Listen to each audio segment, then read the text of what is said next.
Hey kids, you like violence and bad action? Well, come on down to Resident Evil, hopefully the final effing chapter. This is the greatest movie I have ever seen, period, bar none, sarcasm and all that, whatever. I have never once in my life watched any of the Resident Evil movies. Jeremy Johns actually put it best, if you've ever watched Jeremy Johns' channel, on a Collider Day. It's like, the January months are for reviewers what we call a work week. Obviously, I don't make money from this right now or anything like that, but for us who do reviews and go see movies that we might not want to see, it's a work week for us. And this was one of those movies.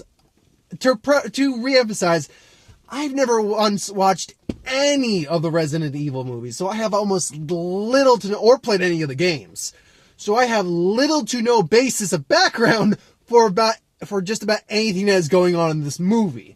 That being said, I do know the basis behind it. Alice is some sort of genetic clone anomaly. Well, we find out what she is in this movie. Spoilers for all, by the way. She's a clone of the daughter of some guy who made the T-virus to cure a disease.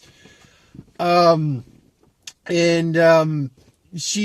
antidote for it. She's got to go stop Esker, and Wesker, who's barely in the movie, and who for a couple scenes I could have swore had a CGI'd face. From not releasing the antivirus. Apparently Esker's, is it Essex? I think it's Essex. Apparently he's got, he's made clones of himself. Religious fanatic Esker is quite fun, Essex? I'm going to go back and forth, but Essex. Religious fanatic Essex is quite fun to watch. And actually, that actor, I didn't stay for the credits because I just want out of there. That actor playing that character was probably the best part of the movie. The girl who played the Red Queen, the hologram artificial intelligence, also actually wasn't bad for what she was supposed to be.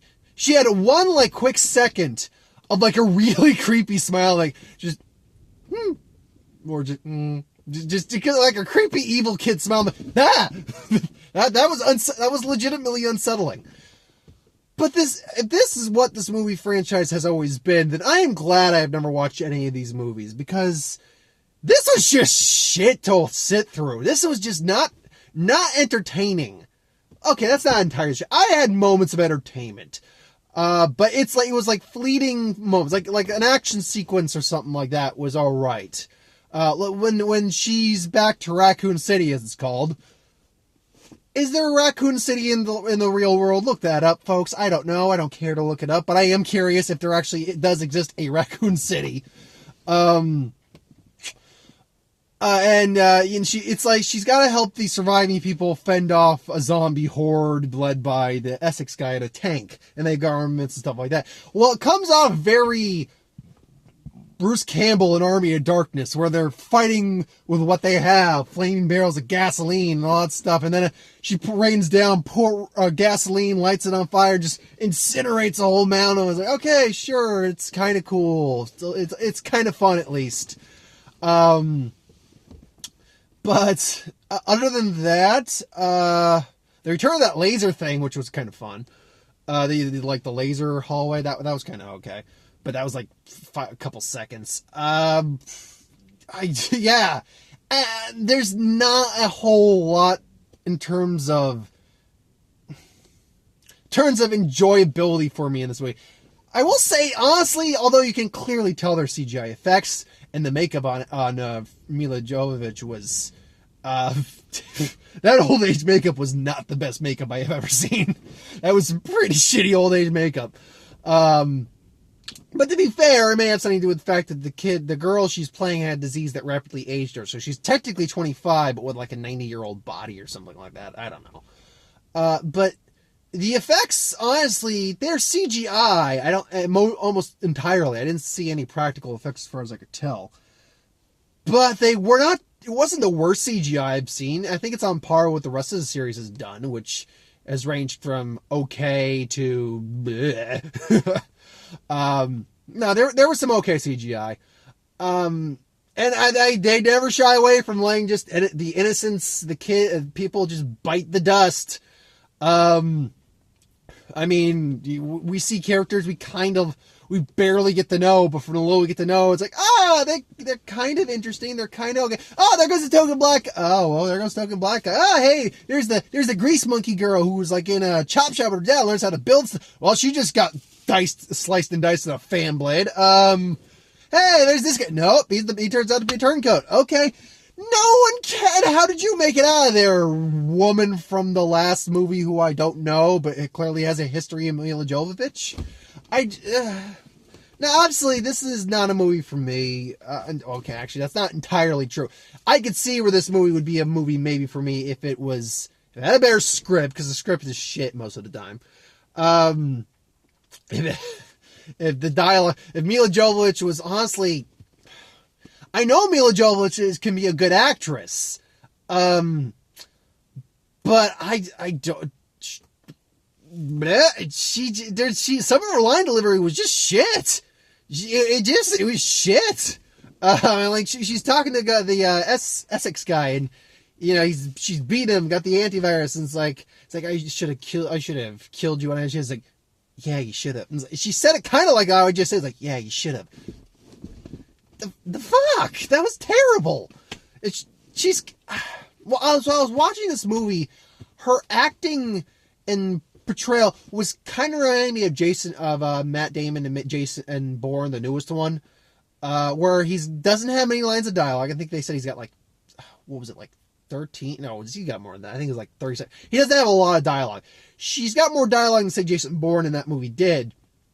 But she doesn't have a huge amount of dialogue, and the dialogue she has is very stilted, and there's nothing much to the character. Now, I'm talking about a movie who the other Resident Evil Extinction, the original Resident Evil, is it Apocalypse is one of them? I think there's like 4 before this, isn't there? I think it's like the 5th one. Point being, between 3 and 4 other films, none of which I've seen. So, yeah, I'm probably not the best person to be talking about this, but I had to see a movie, and goddamn if I was not going to A Dog's Purpose, which I'm certain is a better, if not sad, movie. But I can't sit through that crap. Because I'm a man, and look, and I'm certain the people were getting a kick out of me jumping at weirdest, stupidest times. There's a place and time in horror for jump scares. I get that. But if you're going to make it just jump scare, it's not scary, it's annoying. I don't jump because I'm scared. I'm jumping because you're going from, oh, it's quiet, loud noise, which, that was another thing too. I don't know if it was the movie itself or the speakers in the theater, but this seemed unnecessarily loud. Like the beginning and end were so freaking in your face loud that it was just increasing the whole moment thing when anything like jump scare related happened. And then when the action sequences do happen, this is some of the worst action I have seen in the movie in a while. You can't, I understand what's happening, but it's so flash edited together that it's a mess. It is a fight. Look, perfect. Let's say there's a fight, and you'd see a fight, boom, boom, boom, maybe an edit, ooh, boom, edit, quick edit, and then, but you could still see everything. Captain America's Winter Soldier is a great example of that. Those are fast-paced action sequences, but you see everything going on in those action sequences. You were invested in those characters. That's a far better movie, bar none. But that's a perfect example. Fast, great choreography, but you see everything and you're invested and you can feel the fight going on. And this, it's boom, boom, do, do, do. Hey, over here, boom, do, edit. Did I win? Yeah, you won. Seriously, I couldn't tell what the hell was going on in these fights half the time. Only then we're like, okay, she won. Good for her. Wesker was completely useless, by the way, in this. We see him in the bunker for the High, where apparently the T virus got out, and excuse me. He's just like, okay, yeah, I'm Wesker. I've been cool in the other movies. Where I'm going to be cool right now. It's like, and then the girl comes out who's like 50% owner. Is like, you're right. He's like, my loyalty's him. You're right, and but you are an employee of this company. You're fired. He's like, you're fired, and then all of a sudden the computer AI just drops like a giant column on him. He's like crushed half to death. It's like she gives him a grenade. It's like, you're already dead, Wesker. You can just speed it up. We're both gonna die here. Here's something too. When they were like, not even before the movie started, this was weird. They showed like the production company, Sony, whatever it is, productions it goes with, and something else. I'm like, okay. And then they do the exact same thing again, just in the font of Resident Evil. So, yeah, weird. I don't get it. Now, look, I'm not looking for high art with this. Wasn't looking for high art with this movie. I wasn't expecting this movie to be any good. It's not. It's got entertainment though to it. I'll even say, despite the fact I'm ragging on it as much as I am, there were parts of it I was enjoying myself in. Again, the guy who's playing, I think, again, Essex, I guess I think his name. It's either Esker or Essex. Or maybe I'm wrong. I don't care enough to really look it up. That guy's a lot of fun. A lot of fun. I was enjoying any time he was on screen. I was eating that up. And the girl, the little AI for the girl, I'm like, okay, this isn't bad. The effects works all right. It's not the worst in the world. And a couple action sequences are pretty, like, again, that whole defending the barricades thing, defending like the place with the survivors and Raccoon City, that was a pretty cool scene for the, like, I think the 5 to 7 minutes it lasted. The movie's only an hour and 9 or 109 minutes long or 106 minutes long. It's only an hour and like 40 something minutes. I can't say really anything truly horrible about it or truly positive about it. I definitely can't say anything truly positive about it, but I can't say anything truly negative about it because I wasn't expecting it to be good. I got pretty much what I was expecting out of it. I do laugh that this guy who we make a big deal about on the, we'll call them the rebels, on the survivor, or the survivors, basically the human side, is like, oh, we should kill her now, Christian, just because you think you're in charge doesn't mean you're in charge. Back down, man. It's like, all right. He's like, yeah, I'm going with you. Yeah, I'm going with you too. So what's wrong about you? Blow me. And then he just gets killed before they even get to him. And he gets crushed as a zombie trying to kill them. Like, okay, that goes to show you don't give a rat's ass about any of these characters, movie. Right on. Anyway, so what would I give this movie? It's about a 3 out of 10. It's an average January movie. If you liked any of the other Resident Evils, you'll probably like this. I can't vouch for anyone who doesn't like it though. Or has just weird taste. If you want to see it, I won't stop you. I'm pretty sure you can guess where it's going based on the final chapter. I pray this is the last one too, because, oh man. Because the problem is, and without really getting to any other spoilers for anyone who doesn't want to be truly spoiled, while it does end in a note that you can just call this the last chapter, it also ends on a note that says, hey, no, we could still keep going with this if we really need to. We open-ended it enough to say, hey, we can make another one if the box office says, yeah, people liked it. Anyway, though, got Life, that trailer for Life again, the science fiction one where they discover life and things go sour. I would like to see another trailer for that. I'm interested, I'm curious, but I want to see a different trailer for that. Comes out Memorial Day, we got plenty of time for that. Trainspotting 2. I am someone who's never, I know about Trainspotting, about heroin addiction, that there's the dead baby scene, is just fucking, ugh. I know enough about it to know about it. And I'll admit, as someone who's never seen the first Trainspotting, I would totally be down to see this movie. This movie looks pretty awesome. Danny Boyle, yeah, sign me up, man. This looks great. Ewan McGregor's back. They're all back. This is cool. Heroin addicts, yeah. But Ewan McGregor talking about, we're all addicts, just choose to be addicted to something healthy, like life. Be addicted to life and something like that. You see all the mess they're getting into again. The Mummy, again, I would like to see another trailer for that. We'll be getting another trailer for that soon. John Wick, 2 weeks, man. 2 weeks and I get to get my Wick on. Yeah! Can't wait for that movie. I'm gonna Chips. That was Chips, based off the old TV series.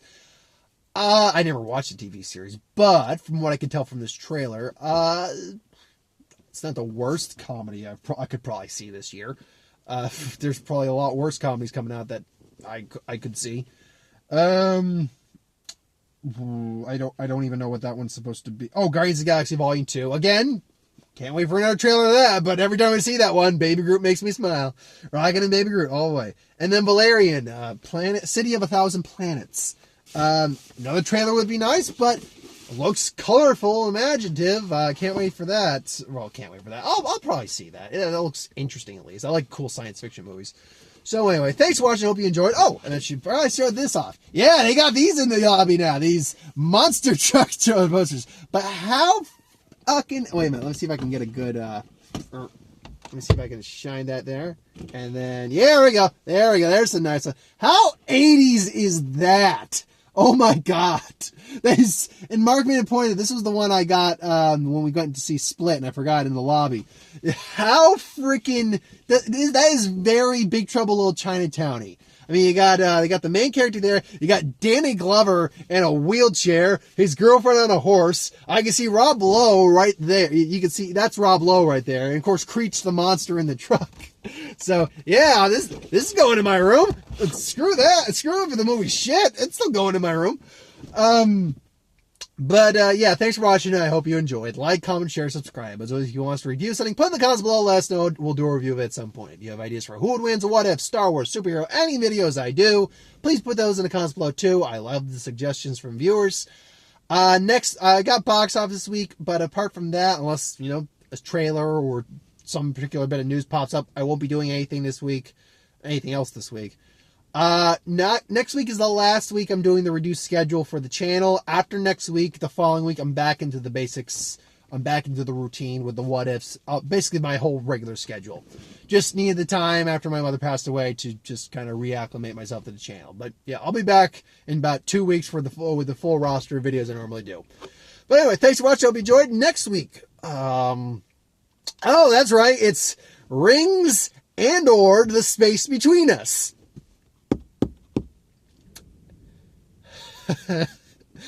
Oh, we'll see what I'm capable of seeing. And if I can see one or the other, it's going to be one or the other. If I get the option between both, might be a coin flip.